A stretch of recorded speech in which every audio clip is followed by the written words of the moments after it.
takes place in motherfucking 1997, Comstock. The height of the motherfucking war between the Bloods and the Latin Kings, man. And the shit was crazy in Comstock because on long-term Keep Block, that's where it all went down. If you go to the motherfucking Keep Block wreck and the motherfucking cage, and there's 3 Latin Kings, 4 or 5 Latin Kings in there, you land in there by your motherfucking self, you getting toe up, man. Niggas is gonna tear you up. Shit was real, and vice versa. If a king get caught and he get put in the motherfucking blood pen, shit was crazy. You know what I'm saying? So shit was going back and forth. You know what I'm saying? So I'm in motherfucking in population at the time. Before I went to the box at motherfucking the long-term Keep Lock is like upstairs, like the second and third floor where OG Mac was at. You know what I'm saying? And shit was funky, my nigga. The height of the war, 1997, shit is real. So I'm there, you know what I'm saying? So one of the kids that was in long-term Keep Lock that was getting homies hit, you know what I'm saying? He was kind of strong because he knew a kid that was getting the bag. So you know the bag moves the crowd. So some was getting the bag, you know what I'm saying? And he had his, arm around the nigga. The nigga was, hitting him off. So he was able to manipulate shit and get homies hit, you know what I'm saying? By using the strength of the bag and shit. Niggas will do shit when dope and shit like that is involved. Niggas will make moves for you. So eventually this nigga that was making moves and was getting homies hit and shit, the nigga dropped down to A8. He got out of motherfucking long-term Keep Lock. So niggas is like, oh, that's son right there. All right, man. That's the nigga that been making shit happen. All right, we gonna make shit happen on him. Know what I'm saying? Now, he was a live nigga. He was official. Know what I'm saying? All that shit. No, it goes both ways, man. Bloods put in work. Latin Kings put in work, man. You know what I'm saying? And it was real, my nigga. So now this nigga, he comes out. So we see the nigga. So the kid passed me the Idox, nice little box cutter, rug cutter. You know what I'm saying? So now on A8 in Comstock, you got to line up 2 lines going to chow. You know what I'm saying?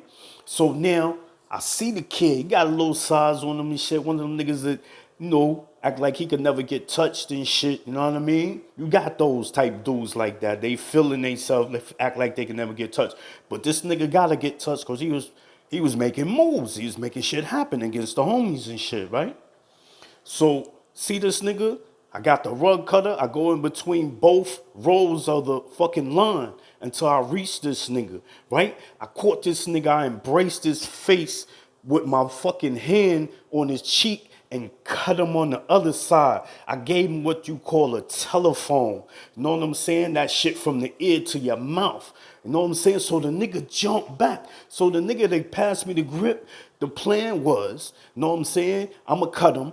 And then I'm going to spin off and you fight the nigga. So the bitch ass nigga that was with me that was supposed to be blood, he was straight ass, bro. You know what I'm saying? This nigga ain't even put in no word. I had to threaten him with the ox to start fighting the nigga. The nigga froze, right? So the kid that got cut, he ain't want him. So he pushed him out of the way. He was coming at me. So I took the ox and I threw that shit on the floor because you didn't want to get caught with that shit because in 97, they was giving niggas new charges. But dudes like me, they probably wouldn't because I had life and shit like that, but you never know, so you have to be careful. So, no, son was shaking out. But give it to him. He ain't running back up and none of that shit. He was shaking out. We was getting it on. Boom, boom. Caught me with a nice little eye jimmy and shit like that. You know what I'm saying? But the work was done already. You know what I'm saying? It was it. I give him props for him going out and shit. But the thing is that pissed me off when I got the unusual instrument port and I'm going to the fucking to the disciplinary, you know what I'm saying? I called him as a witness, you know what I'm saying? And he was supposed to say like, nah, he didn't do it. But what he did was he was like, I can't say he did, I can't say he didn't. So that was kind of like, you know what I'm saying? That wasn't cool. I ain't like that shit, you know what I'm saying? And like, I remember son took that picture. He was like, yeah, you know what I'm saying? Like, and with his eyes and shit. But, it's nothing personal. It's bloody warfare, man. It's It's warfare. You know how that shit go. So when I was in prison, there were a lot of different gangs. There exists a multitude of gangs within the New York prison system, some stronger than others. At the time, Bloods were the strongest prison gang. Latin Kings had a good amount of numbers too. You had Dominican Power, which is probably the smallest gang, maybe after GDs, because GDs really ain't have no numbers. Crips had a decent amount of numbers, but they were spread all over the state. And anywhere you went to as a Crip, you was getting into some shit. So when I was in Greene, I was cool with the Latin Kings, the Nietas, and the Dominican Power. And a lot of the Nietas was from Brooklyn, and I used to live in Brooklyn, so I was cool with a lot of dudes from Brooklyn and shit. And they had got into some type of situation. I don't know what the altercation was from or what caused it.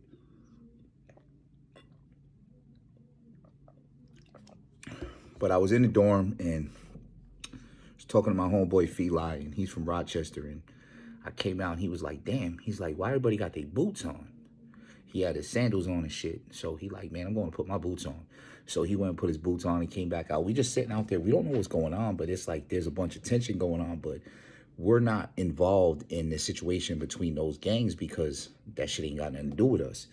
And prison, minding your business between gang conflicts is always a great idea.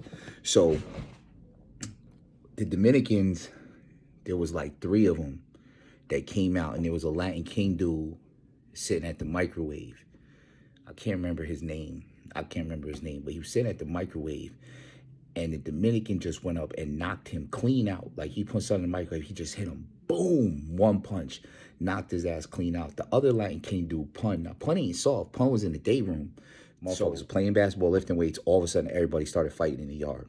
I'm sitting on the table, and I'm like, man, I shouldn't have come out here. I'm not even going home the next day. Motherfuckers start fighting. They stabbing each other, cutting each other, chasing each other, hitting motherfuckers with weights. That shit went on for about a minute. The COs pulled the pin. So you heard the alarm go off immediately.